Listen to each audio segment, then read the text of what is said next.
Hi, everybody. Welcome to our live chat this evening. My name's Sam. I'm a Plunket nurse and a registered nurse that you will potentially be speaking to if you do ring PlunketLine at any time in the future. And I'm here tonight with Bernadette, who's going to introduce herself, and then we'll get started. Okay, kia ora koutou, everyone. Ko Bernadette Heaphy tāku ingoa. I work for the Immunisation Advisory Centre. I'm a registered nurse by background. I started my life as a nurse working in primary care.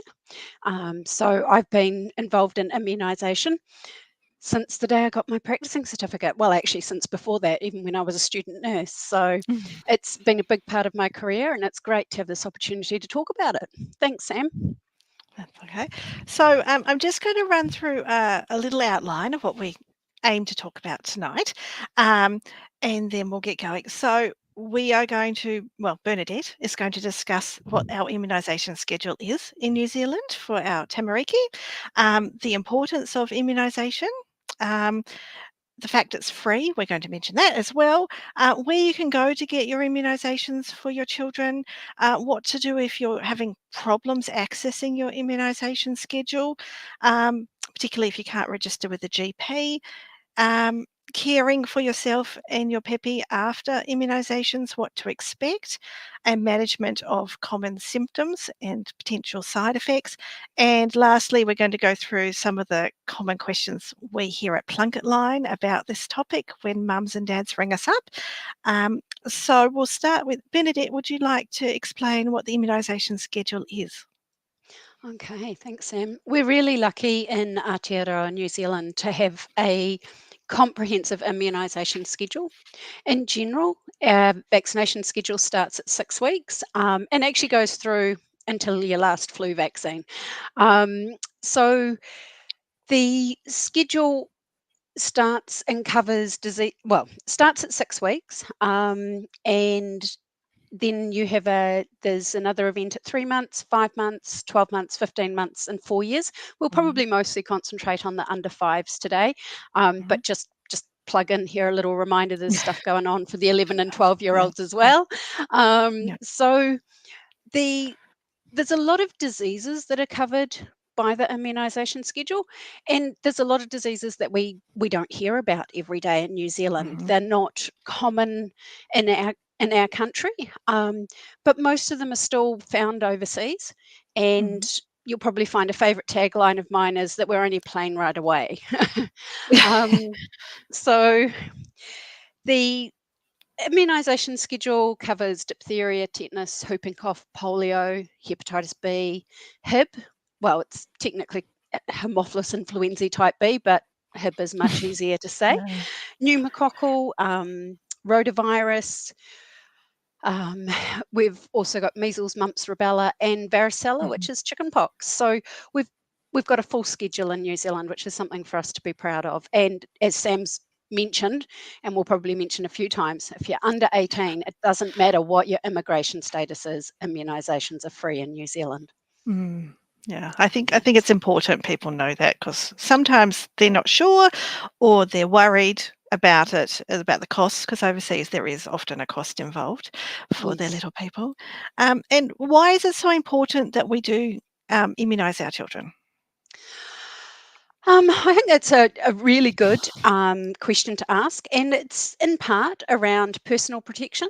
So, Mhm, protecting myself from tetanus, which is a bacteria that releases a toxin and it's found in the soil. But it's also about if I'm protected, I'm helping to protect my community. And that's with things like measles in particular, where it's a mm, virus that spreads really easily person to person. And a person can pick up measles, be incubating it, and spreading it without actually realizing that they're sick. So right.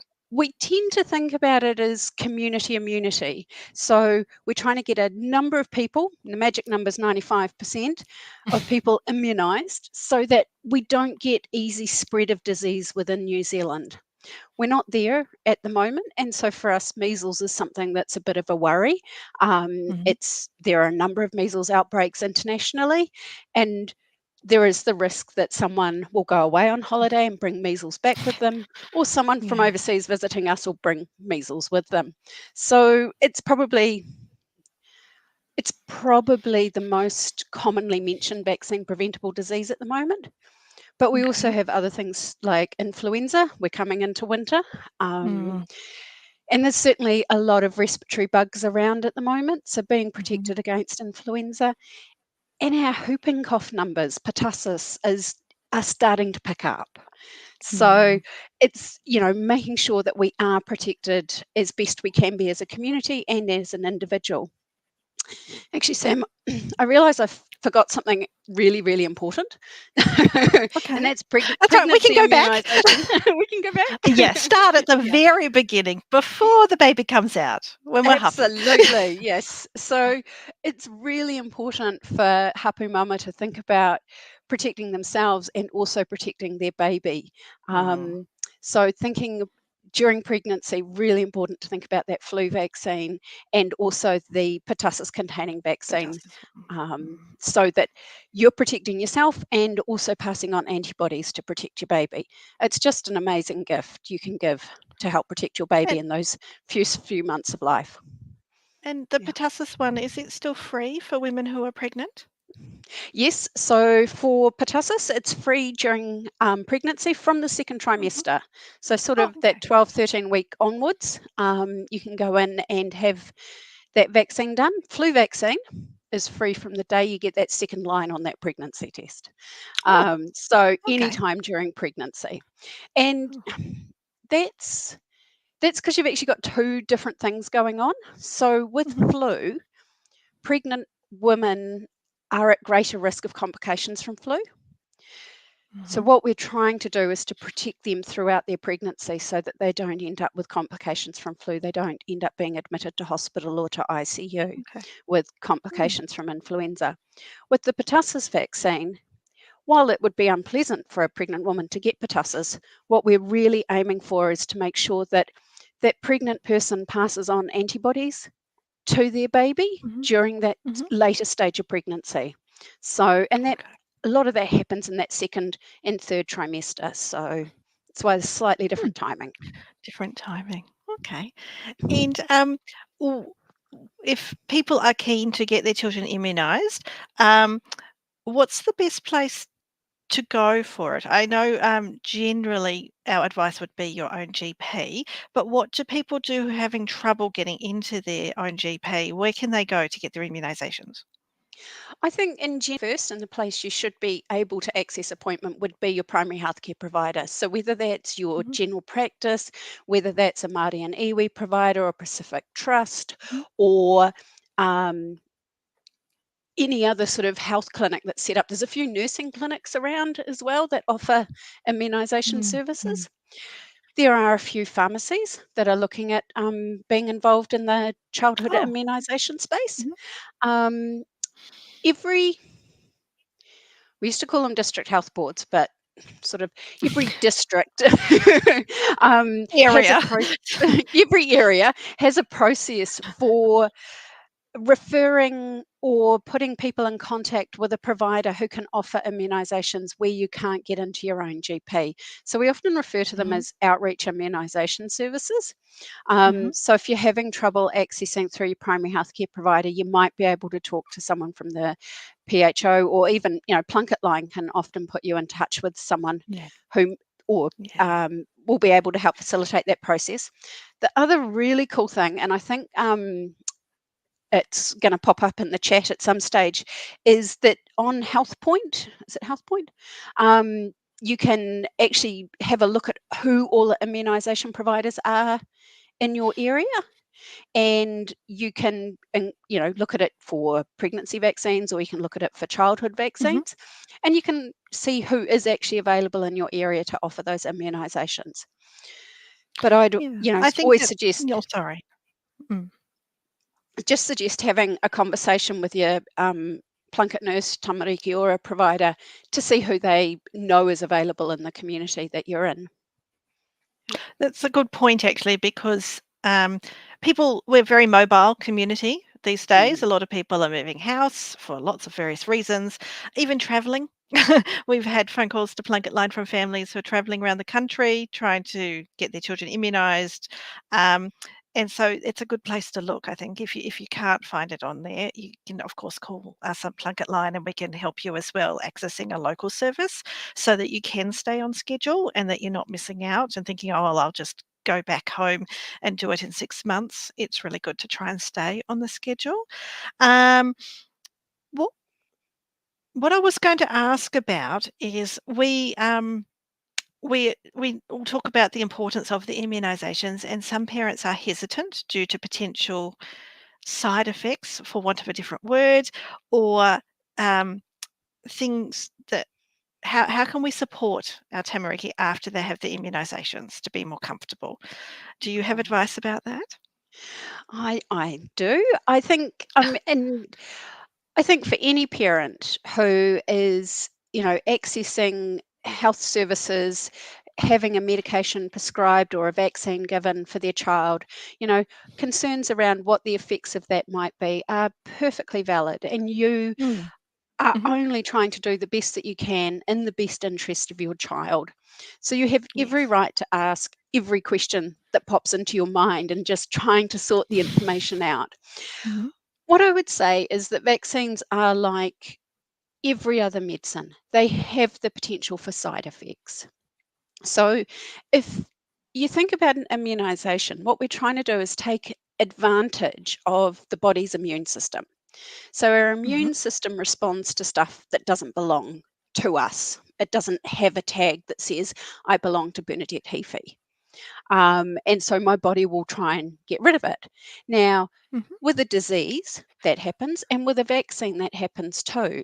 So you get responses like redness and pain and Mhm. swelling. Mhm. That's all perfectly normal. And it tends to, I'm going to point at my deltoid or my upper arm because with older children, that's where it goes. And you can't see my legs Common. where little babies get Yeah. their get their Yeah. Their little injection. thighs. Yeah. Yeah. But that redness, pain, bit of swelling at the injection site for a couple of days is really normal. Mhm. And but at the same time, there are some children you don't see anything physical at the injection site. For other children, they might get a more sort of body response. So they might get a mild fever. And feeling Mhm. comfortable around how to deal with that fever is something that your vaccinator should talk you through. So things like cooling Mhm. cares, a cool flannel on the injection site, potentially less clothing, just cooling the air down a little bit Mhm. in the room if they are running a fever. And Mhm. then if none of those things are working and your child is grumpy with the fever and upset about it, then thinking about paracetamol, having a Mhm. conversation with the lovely Plunketline nurses. Calling It's us, it yes. Yep, give Plunketline a call, have a discussion, and it may be appropriate to administer paracetamol. Um, Okay. I guess this Just sort of on step. that. Oh, Yep, sorry. Yeah, I was gonna say, are you going to talk about giving the paracetamol before? Yeah. yep. Okay. So in general, we um, with childhood vaccinations, we don't always recommend giving paracetamol before the Mhm. vaccines are given. There is an exception to that, and that's a vaccine that prevents meningococcal B infection. It's called Mhm. Bexero. Now, we have that vaccine on the schedule because meningococcal disease is something of concern, particularly with our under fives. But the vaccine does cause slightly more fevers, Mhm. especially in children under the age of 2. So, Okay. for that reason, we recommend a dose of paracetamol before and then Mhm. 2 subsequent doses following vaccination. But your vaccinator should talk you through that process and make sure that you've got the right strength of paracetamol and you Mm. know the correct amount to give. Yeah. So, it's also, if you don't have it, it's not a reason to put off your appointment. No. They can administer that dose when you attend at the appointment. So, and then sort you out for paracetamol for afterwards. And yes, and paracetamol is a medication that you can buy over the counter at a chemist for children at this age, and they can also help you with the dose if you know your child's weight and age. Um, but if they don't and you have the product, you can also call PlunketLine and we can help you calculate a safe dose if it's needed.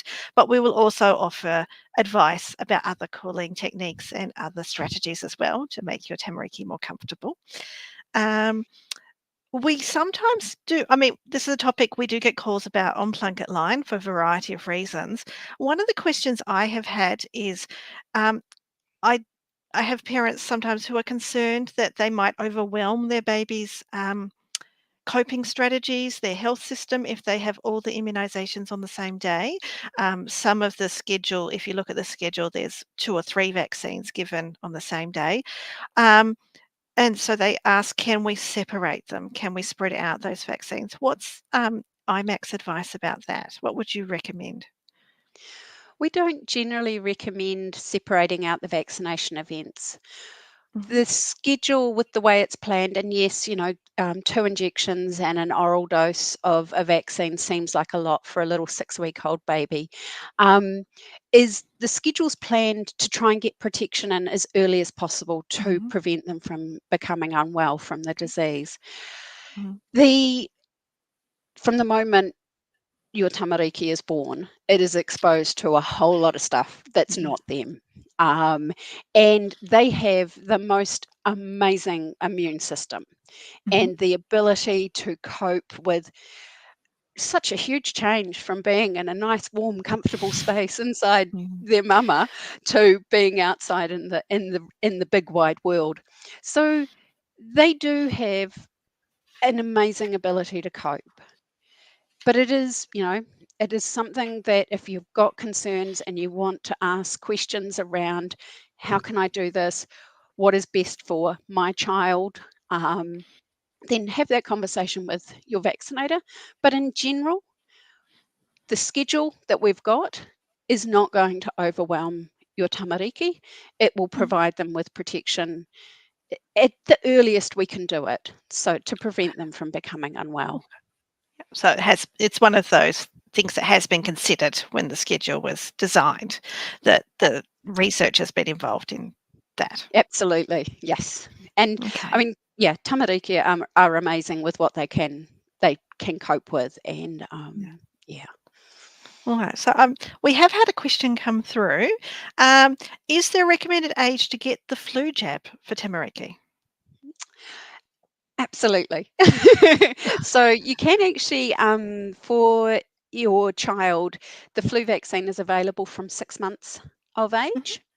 Okay. So those beautiful, so as well as protecting mum against flu when she's pregnant, that flu vaccine from mum will pass some antibodies to the baby. By Mhm. the time we get to 6 months, baby is able and ready, to produce their own antibodies against influenza. And Okay. so that's when you can start giving them the influenza vaccine. Um, Sadly, in New Zealand, like last year, there was funding for all children under the age of 12 years. Mhm. This year, that has been changed, and it's not free for all children. Um, and but we still recommend influenza vaccination for young children. Mhm. Well, we recommend it for anybody, Yeah. actually, Everyone. Yeah. me and Sam. And Yeah. yeah, certainly for Pepe and Tamariki. Yeah. I The first year, your child, if they're under the age of 9, has their flu vaccine, they will they are recommended to have 2 doses. And that's this I was idea going that to you give ask. the Yeah. first dose and then you give the second dose at least 4 weeks later. And that's around making sure that their immune system has a really good response to the vaccine so that they get the Mhm. best protection. Because most Okay. children have not experienced flu prior to that. So, No. And we have recently had a cohort, with COVID lockdowns and things that, yes, hadn't had exposure to a lot of things. So there will be children absolutely. still out there that haven't experienced it yet. Um, and if so another question around the different immunisations is, with the schedule, when people move here from overseas, or if they've been on overseas trips to see family, or were stuck overseas during COVID lockdowns and things like that, they were concerned about how late is too late? What do we do with our schedule? Do we, what do we have is there a catch-up process, or what do they do? Well, this is one of my favourite parts actually of the immunisation program is that opportunity to do what we do call catch-up immunisations. So Mhm, we have the New Zealand schedule, and then different countries have their own immunisation mhm, schedule. And when children come to New Zealand or come back to New Zealand having been vaccinated overseas, we look at what they've had internationally, mhm. look at what we'd expect them to have in New Zealand, work out based on their age now what vaccines they need to catch up. So Okay. it's a little bit like a jigsaw puzzle, and you've got all the Yeah, pieces, and you just need to make it all fit. But shuffle it is around. your vaccinator can talk you through that. They'll need to see the immunisation records, and we do like to record those international Mhm. immunisations in our medical system and our records so Right. that we know what they've had internationally. But as I say, it's one of the things I really enjoy is working out that jigsaw puzzle of what you've had, Mm, what you need, and how we make that work. that's awesome. Another question we've had come through is, what sort of questions should I ask the GP when getting my Tamariki immunised? I think you should ask whatever question you feel like is important to you making an informed decision. Now, Hmm, we would expect that most vaccinators would talk through what are we offering? So, what are the mhm, diseases we're offering to protect against? How many doses of each vaccine does a child need? And mhm, when are they given? mhm, We would expect them to talk through how they're given. So, is it orally or is it an injection? We'd mhm, expect them to also talk through what are the potential side effects, what are the normal things we'd expect to see happen afterwards, and what do I do if I'm worried or concerned that something has happened that mhm. has me concerned about my child. Now, it doesn't necessarily mean all of those things are related to the immunisation, No. because coincidental things do occur, but Yeah. they should talk you through that process, make sure that you've got a phone number to contact, and you've got that ability to follow up. And they'll give you written information to take away. But if Okay. you've got other questions, like you've been looking at information on the internet, Mhm. and you've read something that concerns you, then yes, you should bring that up and have that discussion just to clarify things in your mind. It's really hard out there. There is so much information, Mm, um, and it yeah. can get incredibly confusing. Yeah, So, I agree, and I totally support parents or extended whānau, whoever's mm, going to be with you at the appointment, and you can take your extended whānau with you if you'd like to, for that support as a parent, just for your little people. It can be quite an emotional, um, step, but it's important. So you can have whoever you want to go with you to be yeah, supportive. That I think a lot of families don't realise that it doesn't have to just be mum and baby or dad and baby.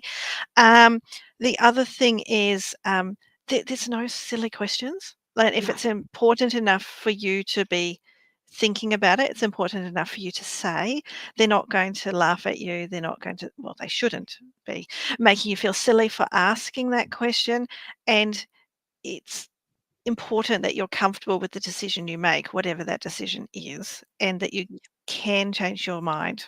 So, um, if you are thinking perhaps I won't.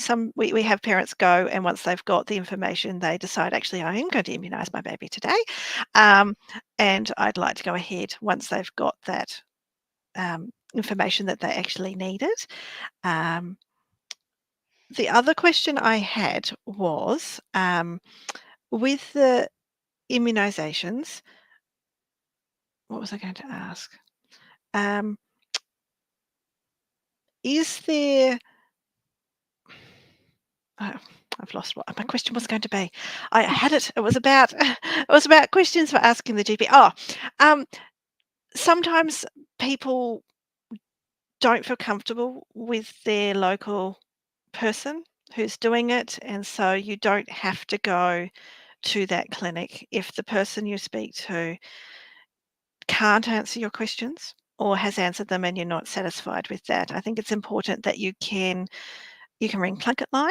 You can talk Yep. to us about it. We can refer you to other validated sources for information. If you're not comfortable with what you've been advised and you'd like more information, I think there's definitely going to be some links at the end of our chat for people to go online. I know that we were talking about it before we came on. Did you want to briefly go through about the personalised immunisation charts? Because I think they're I brilliant. I was going to say, I kind of think you should, Sam. You were quite Oh, excited about planning your daughter. Was it your daughter's? Yes, yes. it was Looking my at her, daughter. Yeah. yeah, looking at her immunisation events. So there's this really cool tool, which Health New Zealand Te Whatu have put out, and I'm sure the link will show up where you can go in and you can put in your child's name and their date of birth, and it comes up with the dates that their immunisation events are due, Yeah. and it's really pretty as well. So it looks visually nice. It's a nice thing to print out and put on the fridge, It as is. a bit of a reminder, um, and it just helps, I guess, guide you through that journey of, oh, when do I need to do that? Because Mm. there's so much to remember when you've got a new member of the family, Yeah. and yeah, it Yeah, will or just help you've got you with that. Yeah. yeah, and if you've got multiple children, you can I mean, it's all very we always say, at 6 weeks you need to do this, and at 3 months and 5 months, but time flies and we all are Mhm. very busy with our lives and jobs and everything else going on. And I did it today as a little bit of a trial, and it was really useful because it actually gave dates. So it says 6 weeks, the date, and what the immunisations are. So then if you did want to look up about those particular immunisations, you can research them yourself. Um, but you can tick them off as you go through. You will have them in your Tamariki or a book in your baby record book as well, which is important. You will need that for when they start school or childcare, and also it's quite useful if you're traveling as well, as you were saying. And even as adults, I mean, I know I've been known to ring my mother and ask her what immunisations I had when I started nursing to see if I had what I needed, what I didn't need, and when I started traveling overseas. Um, so it's yeah, and I know for people with multiple children, it would be very easy to put them all together and then keep them in a safe place, and then you can just wheel it out when they want the details. It's quite good. Yeah. Yes. Um, so, oh, people are bringing through more questions. Why are the immunisations put at different ages? Oh, it That's a bit of what a if it's a fabulous question. And mm, the answer can be very broad and yeah, mm, it, so we've got a few things that happen. One is, what ages are we at risk of the disease we're trying to prevent? mhm, So is it about it's about the potential exposure opportunity. So when you're going mhm, to be exposed to the disease, it's also about when the vaccine will work its best. So there are some okay, vaccines that do not work so well in very young immune systems, mm, and it's about the information that's done when the vaccine's developed. So mhm, what is the ages at which it's trialed? It can also be around things like, if you start at a certain age, you need this many doses, versus if you start at this age, you need that many doses. And so balancing all of those things up gives you quite a complicated picture of, we need to do this one here, that one there, and mhm, this one. The other thing I'd say is that it's around also making it convenient. mhm, So not having a visit every week, because yeah, that doesn't work with little no, babies. But no, no, it's, yeah. Also, we don't want to do too many injections. mhm, Like, just in terms of physically, not about overwhelming the immune system, but actually around how big is that little leg. okay, So yeah. there's all sorts of things that go into it. But yeah, fabulous question. Oh, Um, yeah, that was a good question. And to be honest, I have wondered that myself because when we do talk to people from overseas, for example, they'll say, "Oh well, in New Zealand they give, this one at 3 months, but in Australia it's at 4.5 months, or, like it's very similar but slightly different. And that's Yeah. where obviously your jigsaw puzzle effect comes in, trying to work out where we're at and what we're doing. But no, this has been really interesting. I don't actually think we have any more questions, Bernadette. So I just wanted to say thank you. I've learnt a lot. It's been really interesting and educational, hopefully helpful for people out there who are interested in the topic. So thank you for coming this evening, and thank you everybody out there in cyberspace on this very, I will say, tumultuous weather day in Wellington and Yes. the rest of New Zealand today. We've had some random weather effects, and I hope everybody's safe at home tonight. Can I just squeeze in a quick plug? It's almost like, can I have fries with Totally. that type thing? Yes. Is that just a plug in here, just to make sure, are you up to date with your measles, mumps, and rubella vaccines? So just thinking about trying to prevent a measles outbreak in New Zealand for Yes. not just our tamariki, but our rangatahi and also our adults. Just making sure that we're up to date and Mm, that we've covered for measles. And I just, think about getting your flu vaccine. We're definitely that time of year again. It's about protecting mm, yourself, but also helping protect your community. Those who are most vulnerable, the very young and the very mhm. old, or the older. Um, and so just, yeah, that's my last little, with have fries with that. Yes. But thank No, you very that's much, Sam. awesome. That's right, and just yes, on that note, I did check my own immunisation status. I am up to date personally. But Excellent. it's yeah, no, it is good because, I do know that when I was pregnant with my daughter, my parents, were well out of date for whooping cough vaccination pertussis. Um, and there was an outbreak at the time, and they didn't get it, but my sister-in-law did, and she couldn't come and visit me and my baby for 4 months because she had the cough for 100 days. Yeah, and it was Yeah, very I sad. think the most important thing in terms of protecting the infant is making sure that mama has hers during pregnancy. Yes. And Yeah, important for others to have it, but that pregnancy dose, yeah. Mummy absolutely vital. needs to get there. Yeah. Yeah. Thank you. Okay, thank you, Sam. All right. No worries.